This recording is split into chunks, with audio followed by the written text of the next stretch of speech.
Your staff created these great plans in a professional development session. You even took 3 days because you know that it takes time to change mindsets.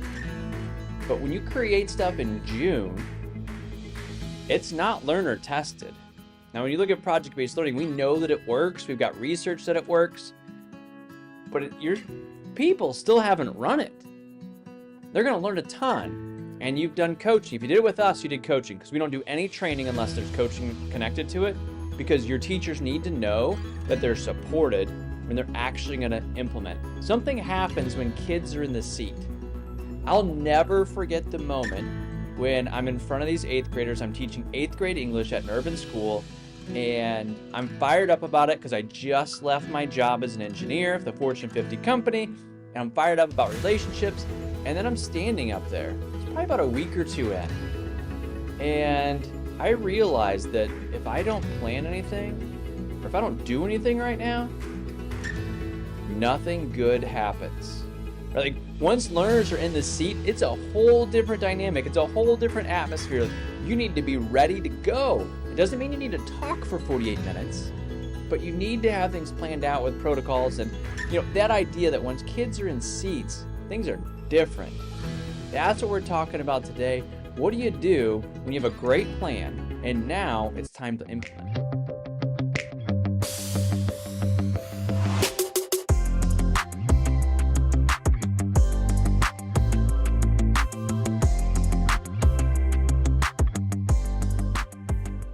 Welcome to PBL Simplified for Leaders, where we take your vision off the page and bring it to your school.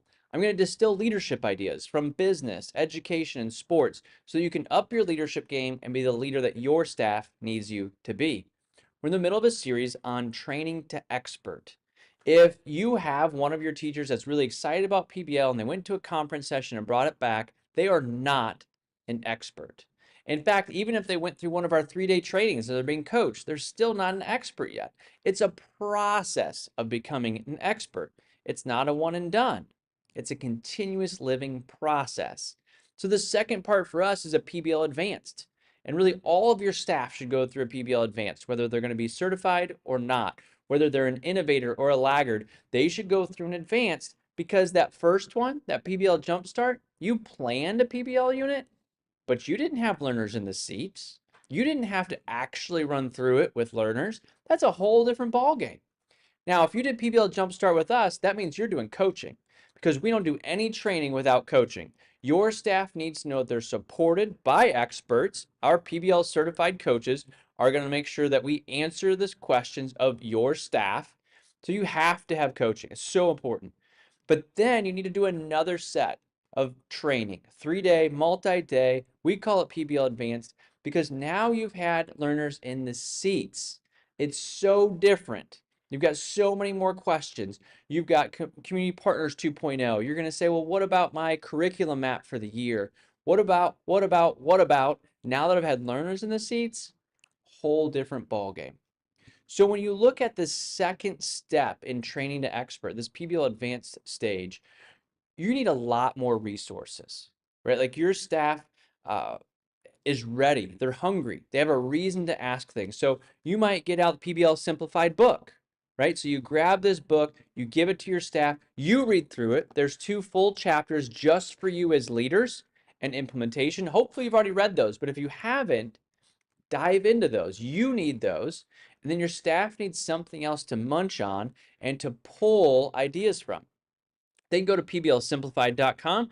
You get a whole YouTube series just for them, PBL Simplified for Teachers, right? They need that now. 3 to 5 minute videos shows up in their email, and now they have different context for that, right? Because they've been through the theory of building a PBL unit, and now they're in the middle of the practice and the action of having learners. So they just want to devour resources. It's so important.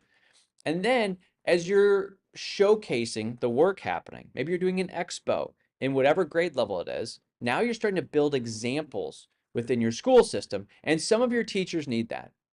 Your innovators that are on the forefront of this work, they may not need it, but like your early and late majority, they need to see it working in your building.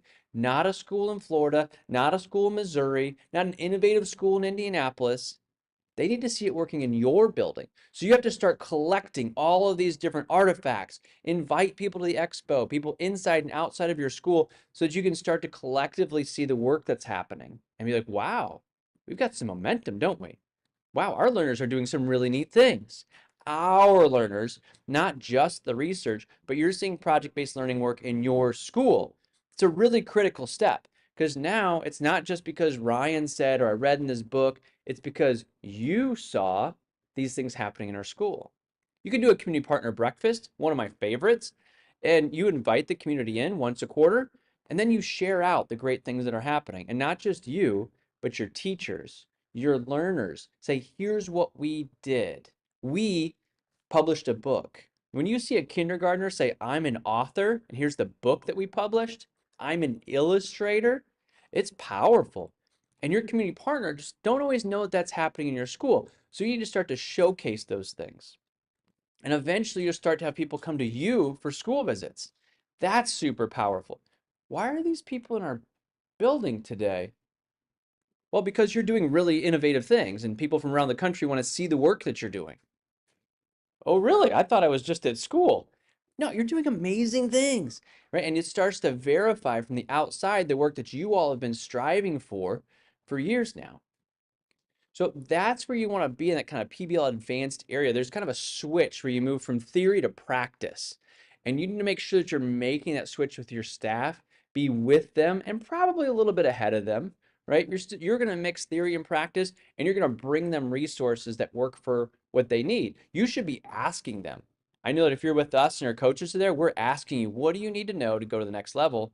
You should continually be asking your staff that same thing. And now you're just going to bring in a ton of resources so that they can continue the grassroots movement and you're not holding them back in any way because they're starting in the action phase, they're ready to move, right? So we still have one more phase to look at and train to expert. So make sure you hit subscribe so that that video will pop up right for you in your suggestions, and hit the little bell and you'll get a really cool notification in your email, or you can go to pblsimplified.com and you can actually subscribe and these will come right to your inbox. And as you do that, you're going to up your leadership game. You'll engage your learners, tackle boredom, and transform your classrooms. Go lead inspired.